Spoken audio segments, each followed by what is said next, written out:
Dan untuk memperkuat apa yang kami sampaikan, monggo silakan tonton sampai selesai. Kami akan bacakan beberapa kitab karya para ulama berikut ini. Assalamualaikum warahmatullahi wabarakatuh. Alhamdulillahirabbil alamin. Allahumma shalli wa sallim ala sayyidina wa habibina wa syafi'ina Muhammadin wa ala alihi wa sahbihi ajma'in. Amma ba'du. Ayuhal hadirun, ayuhal muslimun, dimanapun kalian berada, kami doakan semoga kita semua senantiasa dalam lindungan Allah Subhanahu wa ta'ala. Amin ya rabbal alamin. Sekarang ini ramai sekali pembahasan tentang hukum sonhorek. Jadi katanya sonhorek itu ada yang mengatakan haram, ada lagi yang protes, kenapa kok haram? Nah ini yang akan kami bahas. Sebenarnya bagaimana sih hukum daripada sonhorek itu sendiri? Perlu difahami terlebih dahulu, sonhorek itu jelas bukan merupakan amalan ibadah. Jadi sonhorek kan bukan ibadah.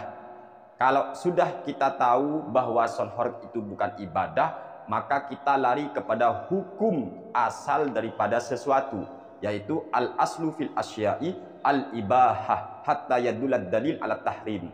Hukum asal segala sesuatu itu adalah boleh, sehingga nanti ada sesuatu atau dalil yang menunjukkan tentang keharamannya. Dalam artian apabila sonhorek itu disetel oleh pemiliknya melebihi batas yang wajar, sehingga nanti membuat masyarakat itu telinganya bagaimana, intinya terganggu kawan-kawan.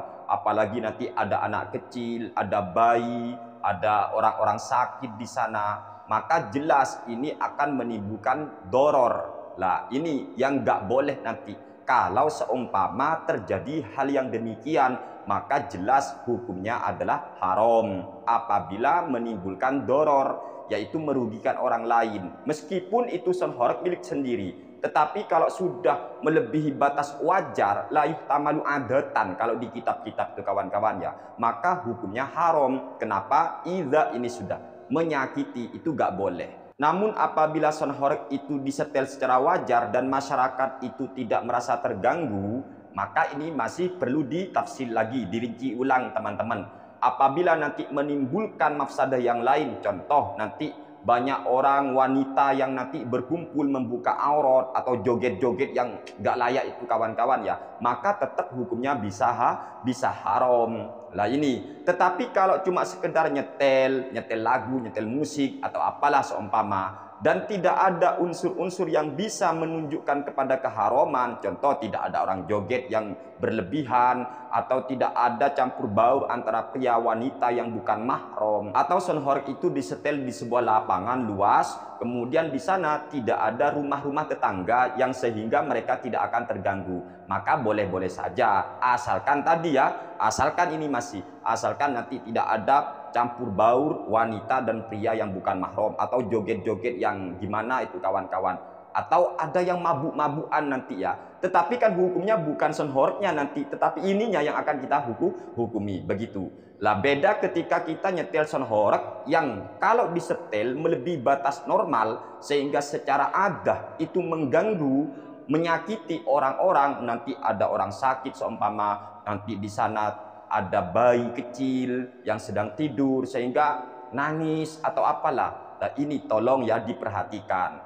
Artinya kita itu tidak menghukumi sonhoreknya, tetapi dampak yang akan timbul, dampak yang terjadi. Jika dampaknya nanti mudarat bagi orang lain, contohnya mengganggu, menyakiti, lah ini baru haram. Apalagi sampai memecahkan kaca, seumpama kaca sampai pecah, kaca tetangga pecah, meskipun mau diganti, ingat ya, mau mengganti atau mengganti kaca yang pecah milik tetangga itu memang kewajiban, tetapi tetap dosa kawan-kawan. Contoh, kita mencuri ayam tetangga, ya dosa, meskipun kita nanti akan menggantinya, itu tetap gak boleh. Hukum mencurinya itu gak boleh. Ya sama dengan hukum memecahkan kaca tetangga, meskipun kita akan mengganti, itu gak boleh kawan-kawan, paham ya? Jadi ini yang perlu kita perhatikan. Jangankan masalah sonhor kawan-kawan, son pernikahan pun itu perlu dipertanyakan ya. Ketika ada acara pernikahan kan kadang ada sound system itu ya, yang disetel sampai tengah malam seumpama, sehingga banyak tetangga yang merasa terganggu, tidak bisa tidur seumpama ya, atau gak enak tidur, itu bisa haram. Dan untuk memperkuat apa yang kami sampaikan, monggo silakan tonton sampai selesai. Kami akan bacakan beberapa kitab karya para ulama berikut ini. Dalam kitab Kitabul Fiqhi alal Madzahibil Arba'ah, ini karya Syekh Abdurrahman Al-Jaziri, tepat pada juz pertama, halaman 296, terbitan Darul Kutubil Ilmiyah.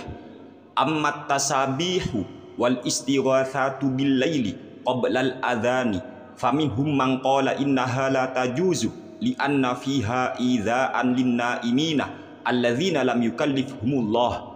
Sedangkan pembacaan tasbih ataupun istighatsah di tengah malam sebelum azan subuh, maka di sana ada pendapat ulama yang menyatakan hal tersebut tidak boleh. Dikarenakan nanti ketika ada pembacaan tasbih ataupun istighatsah atau yang sering kita kenal dengan istilah tarhim, itu nanti menyakiti orang-orang tidur yang oleh Allah belum ditaklif untuk melaksanakan sholat. Wa minhum man qala innaha tajuzu lima fihi minat tambihi.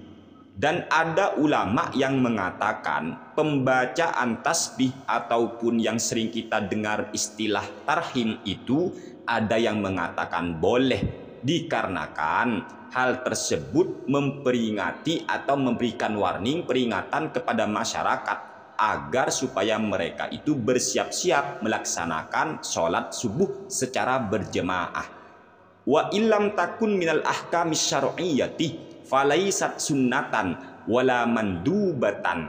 Lah, meskipun nanti di sana sebenarnya tidak ada hukum syariat tentang masalah tarhim tadi kawan-kawan, atau pembacaan istighatsah ataupun tasbih di tengah malam sebelum masuk waktu sholat subuh, itu tidak ada anjuran dalam syariat, sehingga hukumnya nanti bukan sunnah dan juga tidak dianjurkan. Hanya saja at-tanbih itu atau memberikan peringatan kepada masyarakat supaya mereka bergegas menyiapkan diri untuk melaksanakan sholat subuh secara berjemaah, masyru'un, itu disyariatkan bisyarti alla yatarattab 'alaiha dararun syar'iyyun, dengan syarat nanti tidak ada mudorot, tidak ada doror yang syar'i.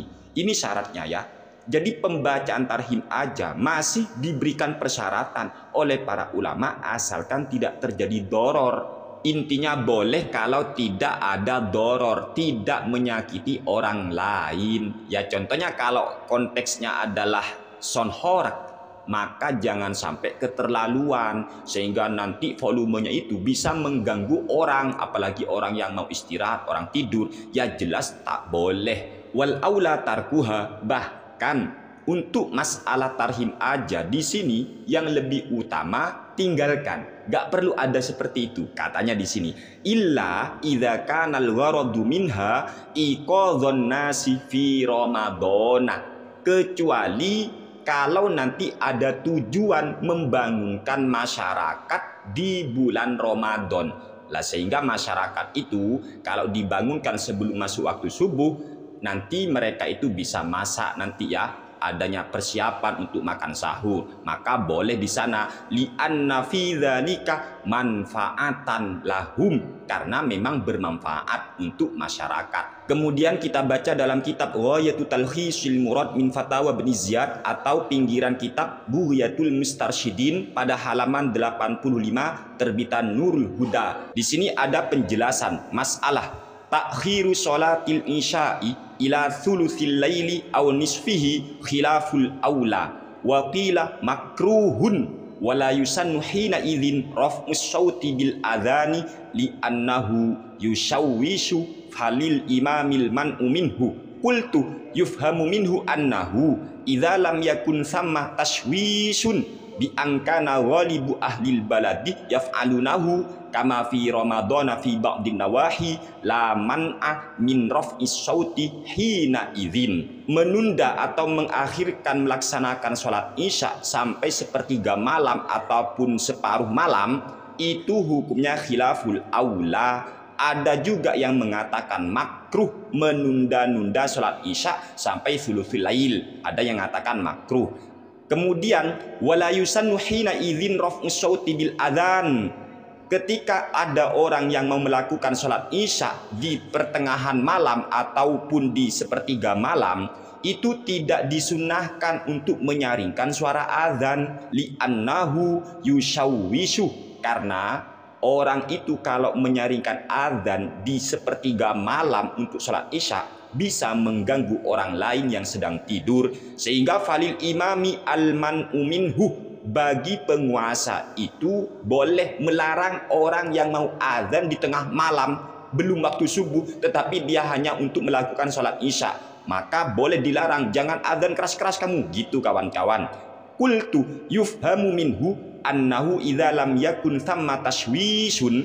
Lah dari sinilah kami memahami bahwa ketika di sana tidak terjadi tashwish ataupun mengganggu orang lain, bi angkana ghalibu ahlil baladi, contohnya mayoritasnya penduduk negeri tadi ataupun tempat tersebut yaf'alunahu, memang seperti itu perbuatannya, sudah biasa itu dilakukan, kama fi Ramadan fi ba'din nawahi, sebagaimana yang terjadi di bulan suci Ramadan di sebagian wilayah. Laman amin raf'i sauti hina idzin, maka menyaringkan suara azan yang memang sudah biasa di wilayah tertentu tadi, maka boleh.